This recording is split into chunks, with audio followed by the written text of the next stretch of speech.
নমস্কার। সকালে ব্রেকফাস্টের প্রিপারেশন চলছে। এই যে ব্যাটারটা দেখছেন, 4 চামচ মুগ ডাল আর 4 চামচ কলাইয়ের ডাল দুটোকে ভিজিয়ে রেখেছিলাম আমি। 4 চামচ মানে বড় চামচের, এই চামচের দুটোকে ভিজিয়ে রেখেছিলাম। এবার সেটাকে পিষে নিয়েছি, ফাইন পিষে নিয়েছি। এবার আমি এটাকে ভালো করে নুন দিয়ে মানে এরকমই থাকবে, এর মধ্যে আর জল দেবো না। আর দেবো একটুখানি এই জাস্ট 1 চিমটি খাবার সোডা, বেকিং সোডা, এটা দেব। দিয়ে আমি এবার এটা স্টিম করবো। আমি আপনাদেরকে দেখাচ্ছি।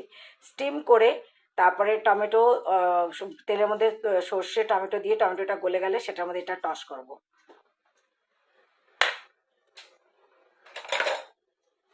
আমি এই ব্যাটারের মধ্যে স্বাদ মতো নুন আর একটুখানি আমার যে ঘরে কুটা যে লঙ্কা আছে সেই লঙ্কাটা দিয়েছি, কুটা হওয়া লঙ্কা বা চিলি ফ্লেক্স দিতে পারেন। এবার দেখুন এই যে ঝাঁঝরিটা নিয়েছি, ঠিক আছে? এই দেখুন, আমরা কি করি এইভাবে বানাই জিনিস, না আমি এবার এটাকে এইভাবে বানাবো। তেল ব্রাশ করে নিয়েছি আমি, আর এদিকে জলটা ফুটতে দিয়েছি। জলটা ফুটলে আমি এটার মধ্যে 1 চামচ 1 চামচ করে দেব, দিয়ে এটাকে স্টিমে বানাবো। এই যে দেখুন হয়ে গেছে, এই মিনিট 2-3 রেখেছি।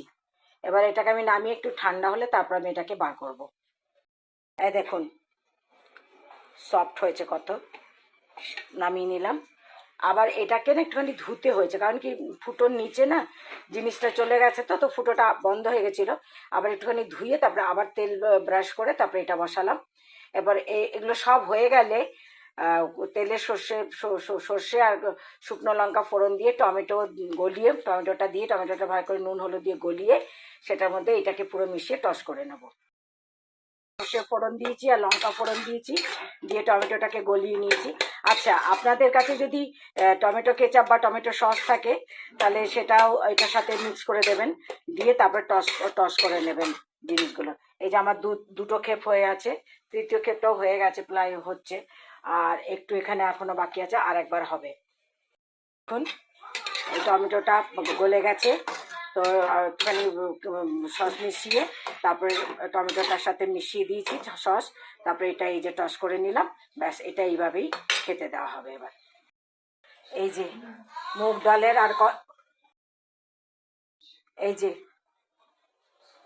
মুগ ডাল আর কলাই ডাল সম পরিমাণ নিয়ে সেটাকে পিষে রাতে ভিজিয়ে রেখেছিলাম, পিষে সেটাকে কেমন করে স্টিম করলাম দেখালাম আপনাদেরকে। সেটা টমেটো আর কেচাপের মধ্যে টস করে নিয়েছি।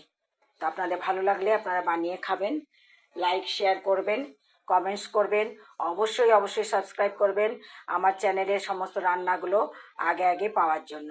আসি তাহলে, নমস্কার।